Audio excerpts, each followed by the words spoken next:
하나님 아버지와 우리 주 예수 그리스도로부터 오는 은혜와 평강이 이 자리에 계신 여러분과 함께 하시길 주님의 이름으로 축원합니다.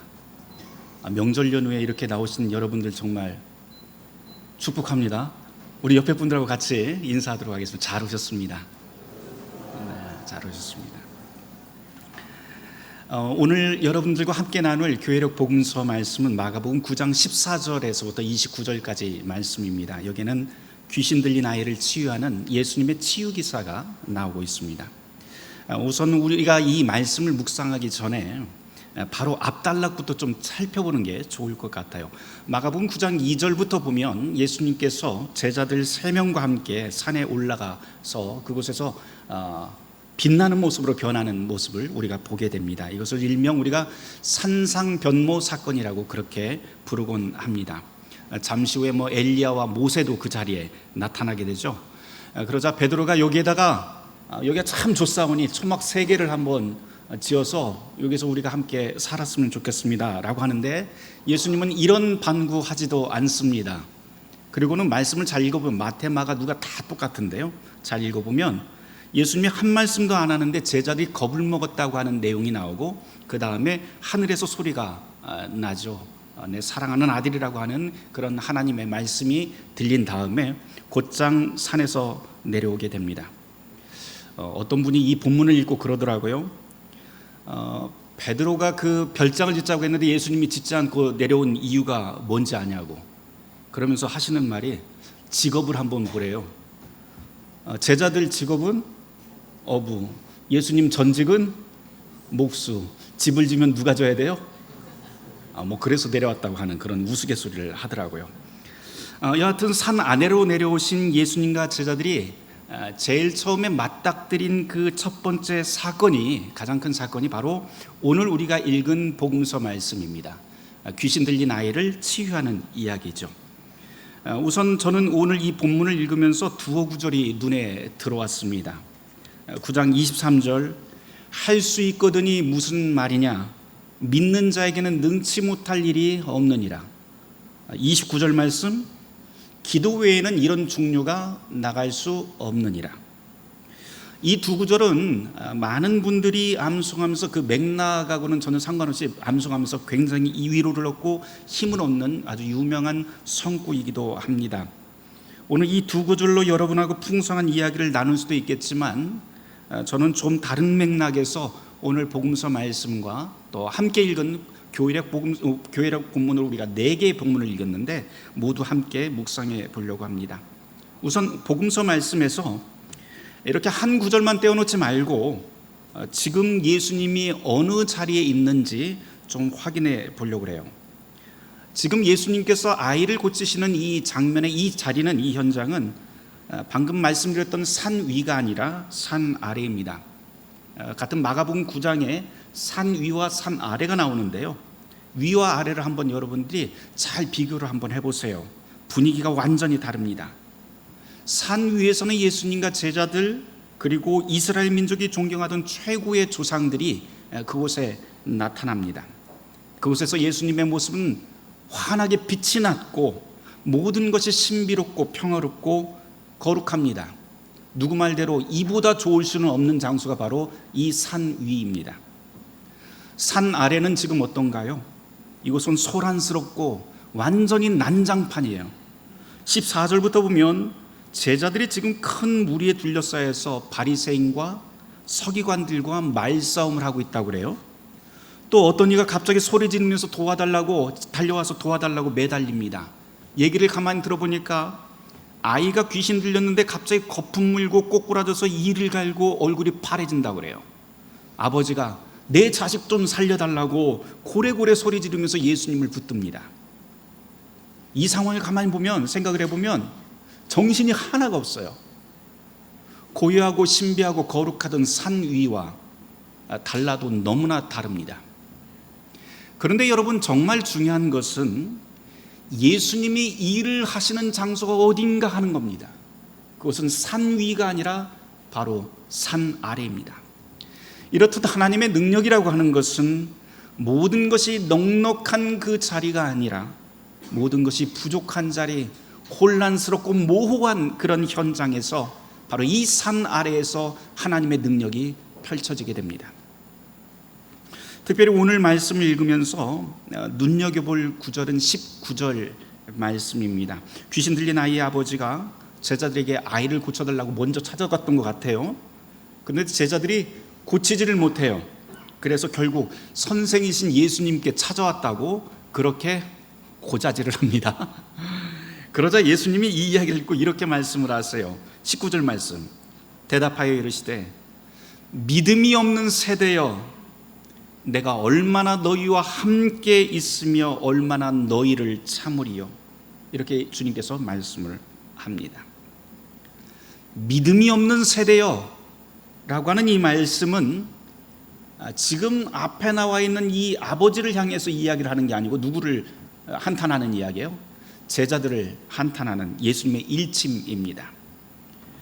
오늘 말씀을 앞뒤를 여러분들이 함께 마가복음을 쭉 읽어보시면 주님께서는 이제 곧 죽게 될 것이라고 하는 그 순환의 예고, 죽음의 예기를 미리 하셨습니다. 그게 이제 8장 27절부터 나오는 내용입니다. 그리고 오늘 이 사건이 끝나게 되면 또 곧장 예수님께서는 나 이제 너희들하고 같이 있지 않을 거야, 나는 곧 죽게 될 거야 라고 하는 말씀을 하게 되는데요, 그게 9장 30절부터 이어지는 말씀입니다. 그래서 오늘의 이 본문은 모두가 다 예수님께서 이제 너희를 떠나게 될 거야, 나는 이제 죽게 될 거야 라고 하는 이 말씀으로 양쪽을 막아놓고 그 가운데 있는 말씀이 오늘의 본문입니다. 제자들에게는 선생 없이 살아가야 될 그 때가 온다고 하는 것이죠. 그러면 제자들이 마땅히 해야 될 일이 뭐예요? 선생이 없는 때를 준비를 해야 됩니다. 참 제자라면 그분이 떠나가신 다음에라도 그간 선생님으로부터 배우고 익힌 모든 것들을 일상에서 보여줘야 마땅합니다. 그런데 제자들은 여전히 주님과 같이 곧 주님이 눈에서 보이지 않게 될 텐데 그때를 전혀 의식하지 않고 그냥 예수님과 있어도 여전히 예수님의 눈에 보이지 않으면 아무것도 할 수 없는 모습들을 지금 보여줍니다. 이름은 제자인데 제자의 능력도 보이지 않고 제자의 기세도 보이지 않고 제자의 자세도 보이지 않습니다. 이 점을 한탄하신 예수님의 요약이 딱 한마디, 믿음이 없는 세대여 라고 하는 말씀입니다. 제자들에게 예수를 믿고 있다고 하는 그 증거가 보이지 않는다는 거예요. 그렇다면 주님이 안 보이는 자리에서 제자들이 보여줘야 될 그런 모습은 과연 무엇일까요? 우리가 이에 대해서 여러 가지를 참 이야기를 할 수가 있을 것 같습니다만 오늘 우리가 함께 읽은 교회력 말씀 한가운데서 시편, 그리고 구약, 사도서간, 그리고 복음서 이 네 개의 본문으로 제안해서 함께 우리가 묵상을 해본다면 하나의 공통된 주제가 떠오릅니다. 우리의 혀, 말, 언어, 그것이 무언가 달라야 된다는 겁니다. 이와 관련해서 이 말과 관련해서 흥미로운 이야기 하나 여러분에게 전해드립니다. 어떤 한 청년이 환한 얼굴로 소크라테스를 찾아옵니다. 막 달려와요. 그러면서 막 급하게 얘기해요. 들어보세요, 소크라테스. 아주 못된 놈이 있어요. 그게 누군지 아세요? 그러니까 소크라테스가 입을 딱 막습니다. 그리고는 나에게 하고 싶은 말을 3가지 채로 걸러보았습니까? 라고 먼저 이야기를 해요. 그러니까 네? 3가지 채라니요? 그게 무슨 말입니까? 그러자 소크라테스가 이렇게 이야기를 해요. 그 첫 번째 채는 진실의 채입니다. 나에게 전하고 싶은 말, 지금 말하려고 하던 그 말이 사실인지 확인해 보았습니까? 라고 물어봐요. 진실입니까? 라고 물어봐요. 그랬더니 이 청년이 뭐라고 해요? 아니요, 그건 제가 확인한 건 아니고요, 그냥 전해 들었어요 라고 이야기해요. 그러니까 소크라테스가 또 이렇게 말해요. 그러면 당신이 확인해 보지 않은 일인데도 불구하고 나한테 이야기하려고 한다면 2번째 채인 선이라고 하는 채로 한번 당신의 말을 걸러보았습니까? 물어봐요. 적어도 확인해 보지 않았다면 그 말이 좋은 말입니까? 물어봐요. 그러니까 청년이 머뭇거립니다. 아니, 사실은 그 반대입니다 라고 얘기해요. 그러니까 소크라테스가 다시 말해요. 그러면 세 번째 채, 당신이 하고자 하는 그 말이 정말 필요한 말입니까? 라고 물어봅니다. 그러자 청년이 말꼬리를 흐리면서 말을 이어가지를 못하니까 소크라테스가 미소를 지으면서 이렇게 말을 했다고 그래요. 당신이 하려고 하는 이 말이 사실도 아니고 확인도 되지 않았고 좋은 이야기도 아니고 필요하지도 않다면 그냥 잊어버리세요 라고 이야기를 해요. 지금 여러분에게 말씀드린 이 이야기는 프랑스 작가인 베르나르 베르베르의 신이라고 하는 책에 나와 있는 짤막한 에피소드를 제가 약간 각색을 해보았습니다. 근데 사실 소크라테스가 이런 말을 했는지는 아무도 몰라요. 제가 찾아봤더니 찾을 수가 없더라고요. 하지만 이 작은 예화, 이 말이라고 하는 중요성에 대한 이 예화는 매우 충분히 의미가 있는 것 같습니다. 언어는 존재의 집이라고 하는 말이 있습니다. 어떤 사람이 하는 말을 보면 그 사람이 누구인지 보인다는 거예요. 그 사람이 지금껏 어떻게 살아왔는지, 그리고 그 사람의 속을 채우고 있는 것들이 무엇인지 보인다고 하는 말이 바로 언어는 존재의 집이다라고 하는 말입니다. 우리의 말 속에 정말 진선미라고 하는 소크라테스가 이야기하는 그 가치가 담겨 있는지 우리는 매번 좀 돌아볼 필요는 있습니다. 종교학자 마틴 루터도 이와 비슷한 이야기를 우리에게 들려줍니다. 대결의 문답에 보면 이런 구절이 있어요. 이웃의 평판을 깎고 험담하는 소리가 들리거든 내 귀를 무덤으로 만들어 버려라. 험담하는 소리가 들리거든 내 귀를 무덤으로 만들어 버리라. 소기의 문답에도 이런 이야기가 나옵니다. 십계명을 해설한 그 제8계명에 보면 이렇게 되어 있어요. 제8계명, 내 이웃에 대하여 거짓 증거하지 말라. 이것은 무슨 뜻입니까? 하나님을 두려워하고 사랑하라고 하는 뜻입니다. 우리는 이웃에 대해 거짓말하거나 배신하거나 뒤에서 헐뜯지 말고 대신 선하게 감싸며 좋은 것을 말하고 귀하게 대해야 합니다 라고 하는 그런 구절이 나옵니다. 우리도 이렇게 진실하고 선한 말, 그리고 아름답고 필요한 말만 골라서 살면 참 좋을 것 같습니다. 그런데 살다 보면 아무리 겸손하고 온순한 사람도 감정이 폭발할 때가 분명히 있지요. 하나님을 찬양하던 입으로 남을 조롱하기도 하고, 하나님께 감사하던 그 입으로 저주를 퍼붓기도 하고, 이웃을 칭찬하고 격려하던 그 입으로 똑같은 그 이웃을 불평하고 헐뜯기도 합니다. 그런데 여러분, 그게 사람입니다. 그게 우리예요. 그래서 오늘 읽은 야고보서 3장 2절 말씀은 이렇게 우리에게 설명을 하지요. 우리가 다 실수가 많으니 만일 말에 실수가 없는 자라면 곧 온전한 사람이라 능히 온 몸도 굴레 씌우니라 라고 하는 말씀이 나옵니다.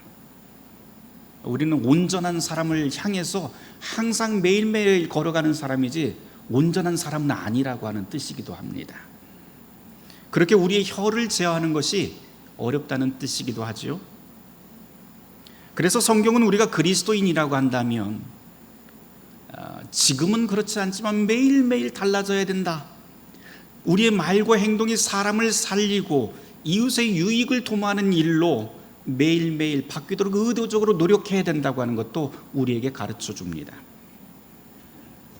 사업하시는 분들이 종종 하는 말이 있죠. 사장 없을 때 어떻게 하는지 보면 그 직원의 됨됨이를 알 수 있다고. 그런 말 참 많이 합니다. 이거는 사업하시는 분만 이야기하는 것은 아니죠.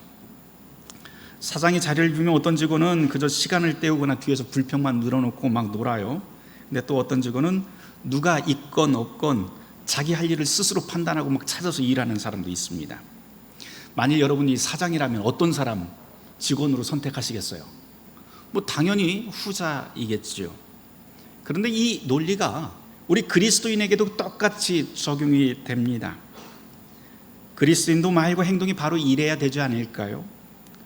주님이 눈에 보이지 않는 자리, 하나님을 신뢰할 수 없을 만한 그런 상황과 조건 하에서도 하나님과 이웃을 향한 진실하고 선하며 필요한 말과 행동이 되도록 살아야 하는 게 우리입니다.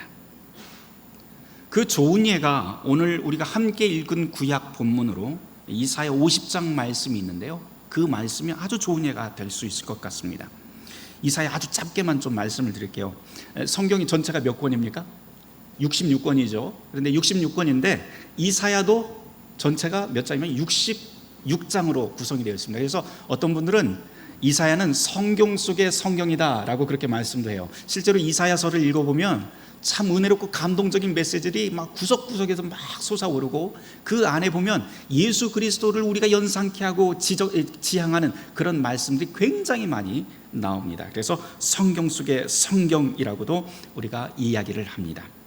물론 예민한 분들은 이 이사야 1장에서부터 66장까지 쭉 읽다 보면 이거 뭔가 이상한데 라고 하는 걸 느끼실 수 있을 것 같아요. 왜냐하면 문체가 조금 달라요. 어느 부분에 가면은 확 달라지거나 배경도 달라지고 하는 것을 느끼게 된대요. 그래서 학자들이 이 이사야를 한 3개의 문서가 합쳐졌다라고 그렇게 이야기를 합니다. 그래서 제1 이사야, 제2 이사야, 제3 이사야 뭐 이렇게도 부르곤 하는데요, 임의적으로. 이 3권이 앞부분이 어디까지 되냐면 1장에서 39장까지가 첫 번째 문서, 두 번째가 40장에서 55장까지, 56장에서 66장까지 이렇게 11장이 바로 세 번째 이사야로 그렇게 이야기를 합니다.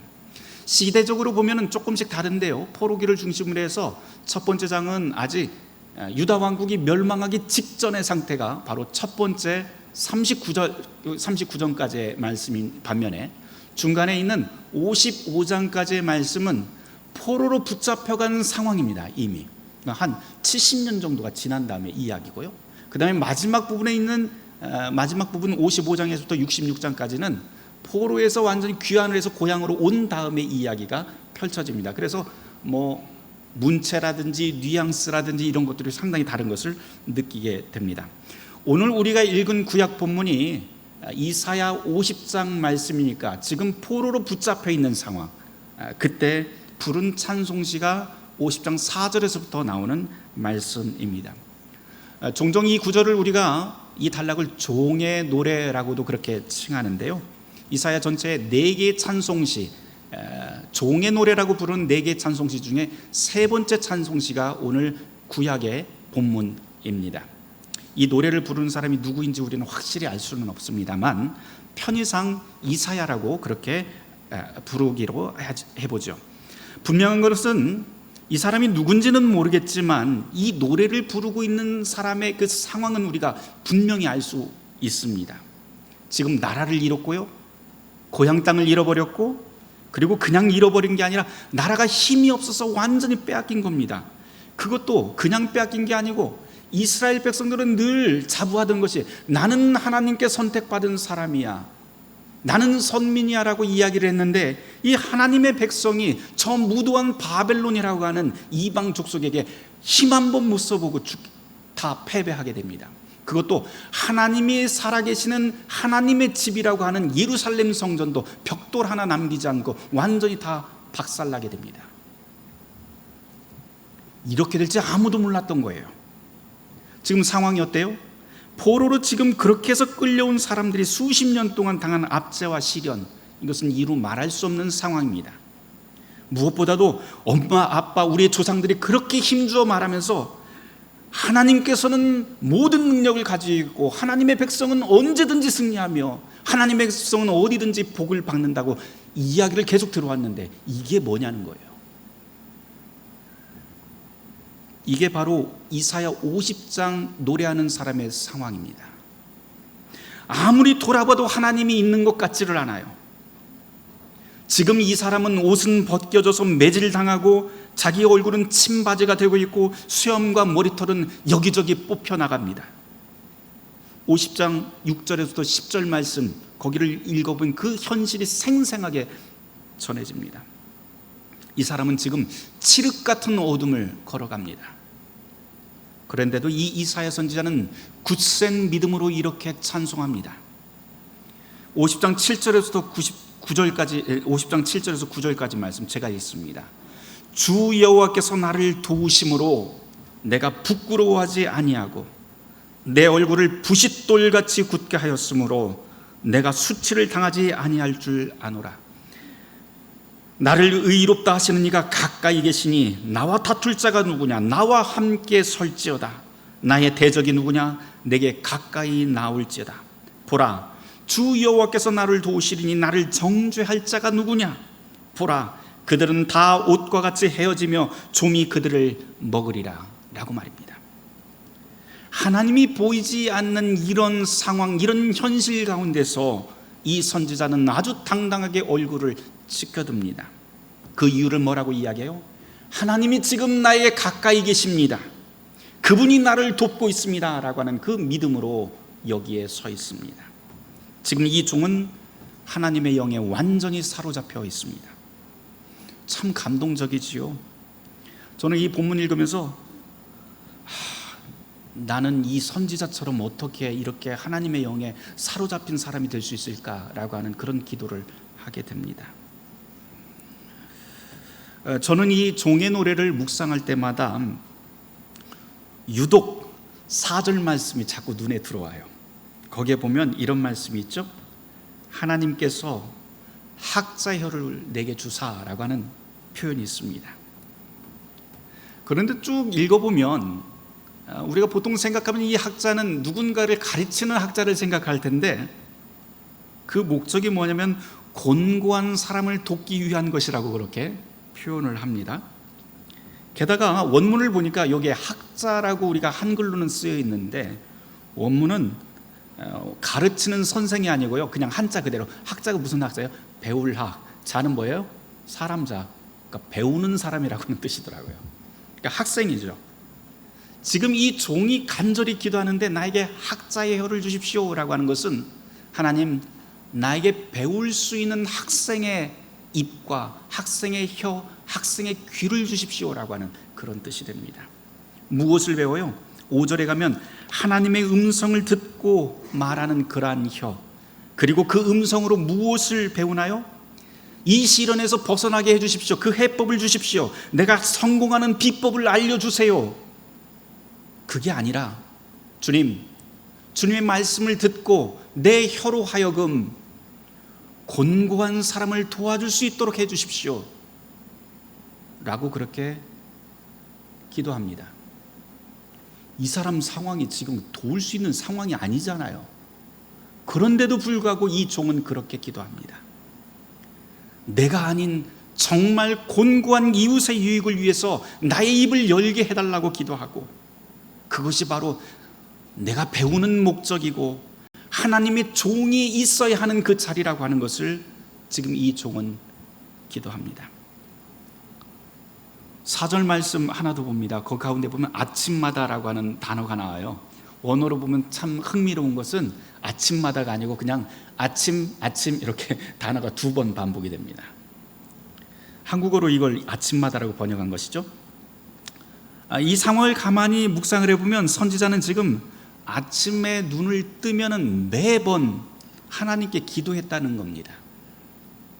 하나님, 이 지옥 같은 삶을 벗어나게 해주세요. 이게 아니고, 이 기도가 아니고, 하나님, 저는 당신의 제자, 당신의 학생입니다. 내 귀를 여시고 곤고한 사람들을 도울 수 있는 말과 마음, 나의 손과 발, 나의 몸이 되게 해 주십시오 라고 그렇게 기도를 하는 거예요. 평온한 가운데 이런 기도를 하나요? 아니에요. 시련 가운데서 이런 기도를 합니다. 하나님의 뜻을 배우는 혀와 귀를 갖는다는 것, 그거 분명히 은혜입니다. 하지만 그만큼 하나님을 신뢰하며 꾸준히 자신의 삶을 도야하고 닦아나가는 그런 삶의 자세가 필요하다는 것도 오늘 이 말씀에서 배우게 됩니다. 우리가 기도하고 말씀 묵상이 우리 삶에서 정말 필요하다고 늘 강조를 하는데 그 이유가 바로 여기에 있어요. 기도는 우리가 해도 되고 안 해도 되는 그런 선택사항이 아니라 하나님의 명령이지요. 그리고 이 명령이 그냥 주어진 것이 아니고 이 명령에는 언제나, 하나님의 명령에는 복된 약속이 거기에 묶여 있습니다. 기도에 묶인 복된 약속이 무엇인지 시편 16편 시인이, 오늘 우리가 시편을 교독했는데 거기에 너무 잘 나와 있습니다. 제가 한번 읽어볼게요. 여호와께서 내 음성과 내 간구를 들으심으로 내가 그를 사랑하는도다. 그의 귀를 내게 기울이셨으므로 내가 평생에 기도하리로다. 하나님께서 항상 우리의 기도가 무슨 말을 하는지 그 귀를 우리에게 쫑긋 세우고 있다는 거예요. 사망의 줄이 나를 두르고 스올의 고통이 내게 이름으로 내가 환난과 슬픔을 만날 때 내가 여호와의 이름으로 기도하기를 여호와여 주께 구하노니 내 영혼을 건지소서 하였도다. 8절 말씀, 주께서 내 영혼을 사망에서, 내 눈을 눈물에서, 내 발을 넘어짐에서 건지셨도다 라고 그렇게 고백을 합니다. 이게 우리 기도에 묶여있는 하나님의 복된 약속이죠. 우리는 늘 하나님의 종, 하나님의 백성, 하나님의 자녀라고 스스로 말을 합니다. 그런데 여러분, 우리끼리 이렇게 모여있는 자리에서는요, 그렇게 말할 필요 하나도 없어요. 오늘 복음서 본문 한번 잘 생각을 해보세요. 예수님께서 산 위에 있었을 적에, 그곳은 제자들과 모세, 엘리야, 예수님이 모여있던 아무런 걱정이 없었던 그 산 위입니다. 이곳은 별 걱정도 없고 거룩하기만 하고 좋은 사람들만 모이는 곳입니다. 이런 곳에서는 그리 믿음이 필요하지 않아요. 정말 참 믿음이 필요한 것은 산 위가 아니라 어디예요? 산 밑이에요. 이 산 밑, 그것은 바로 우리의 일상입니다. 우리끼리 모여서 예배드리고 하나님 찬송하고 기도하는 이 자리가 믿음을 필요로 하는 자리가 아니라, 믿는다고 굳이 하나님 하면서 외치고 소리 지를 자리가 아니라, 바로 산 밑 우리의 일상 삶의 자리가 하나님이 필요한 자리죠. 여기서는 그렇게 안 해도 아무 일도 안 일어나요. 하나님 아버지 그러면서 막 소리 지르고 나 하나님 잘 믿습니다 해도 아무 일 안 일어나요. 그러나 산 아래, 저와 여러분이 살아가는 그 일상의 자리는 그렇지 않죠. 그곳에서는 주님을 믿는다는 사람들이 사람 믿는 것보다도 하나님을 잘 안 믿어요. 가끔은 이런 생각도 해요. 아니, 사람 믿는 것만큼만 하나님 믿어도 좋겠다라고 하는 생각도 들 때가 너무 많습니다. 여러분은 어떠신가요? 오늘의 복음서 말씀으로 돌아갑시다. 귀신 들린 아이 아버지가 와서 제자들에게 갔지만 허탕치고 왔다고 말합니다. 그러자 주님이 믿음이 없는 세대여라고 한탄을 해요. 이 한탄은 제자들을 향한 한탄이라고 했어요. 주님은 제자와 우리에게 믿음을 가지라고 말씀을 하십니다. 그 믿음은 이사야 선지자가 하나님이 안 보이는 어둠 속 미래가 암울한 흑암을 걸어가면서도 가졌던 하나님이 여기 계십니다, 하나님이 나를 도우십니다 라고 하는 임마누엘의 믿음입니다. 마가복음 9장 22절에서 아이 아버지가 다시 한번 간청을 합니다. 무엇을 하실 수 있거든 우리를 불쌍히 여기서 도와주소서. 그러다 주님이 이렇게 말씀을 하시죠. 23절 말씀 우리 같이 읽어보도록 하겠습니다. 마가복음 9장 23절 말씀, 예수께서 이르시되 할 수 있거든이 무슨 말이냐, 믿는 자에게는 능히 하지 못할 일이 없느니라 하시니. 그런데 여러분, 이 구절 읽으면서 오해하지 마시길 바랍니다. 능히 하는 주체, 기적을 일으키는 주체는 내가 믿습니다라고 소리치는 그 사람이 아니에요. 하나님 당신을 굳게 신뢰하는 사람에게 하나님께서 그 기적을 선물해 주시는 거예요. 그래서 이 모든 것들은 하나님이 주시는 선물입니다. 시련 가운데서 하나님을 굳게 신뢰하는 사람이 누구일까요? 오늘 말씀을 상기해 보면서 한번 잘 돌아보시길 바랍니다. 그 사람은 시련 한 가운데서도 매일 아침마다 자신의 귀를 열고 입을 열어서 하나님의 음성을 듣고 배우려고 힘쓰는 사람, 나의 입, 나의 혀를 겸손한 학생으로 만들고 이웃의 아픔을 보듬고 유익을 도모하려고 하는 사람, 그러나 이 모든 것이 내 힘이 아니라 오직 하나님의 뜻에 달려 있다고 고백하는 그 사람이 바로 기도의 사람이고, 이 사람이 믿음의 사람, 참 제자, 바로 그리스도인입니다. 그래서 28절 말씀에서 제자들이 귀신을 쫓아낸 비법을 예수님께 조용히 묻자 주님이 이렇게 말씀하시죠. 기도 외에는 다른 종류로 나갈 수가 없다라고 말입니다. 다시 말해서 기도라고 하는 것이 무엇인가요? 기도는 하나님을 향해서 우리의 귀와 입을 겸손하게 열고 듣고, 그리고 그 목표가 우리 곁에 곤고한 사람들을 위한 것, 그것이 바로 제자들의 기도입니다.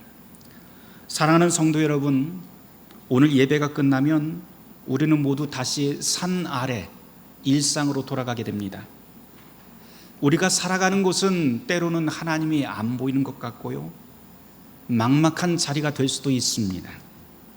그러나 여러분, 바라기는 바로 그 삶의 현장에서 하나님과 이웃을 향해서 우리의 입과 귀와 눈을 여는 복된 믿음의 성도가 되시길 주님의 이름으로 축원합니다. 모든 지각에 뛰어난 하나님의 평강이 그리스도 예수 안에서 우리의 마음과 생각을 지키실 것입니다. 아멘. 오늘의 말씀을 놓고 잠시 침묵기도하며 묵상하도록 하겠습니다.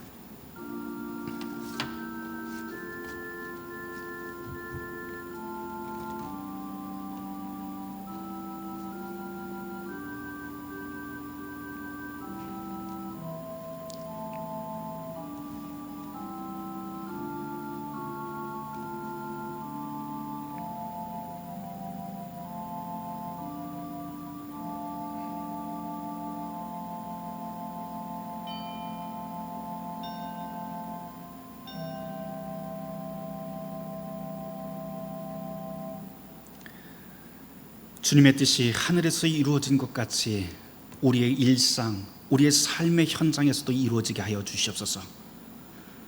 예수 그리스도 이름 받들어 기도드립니다.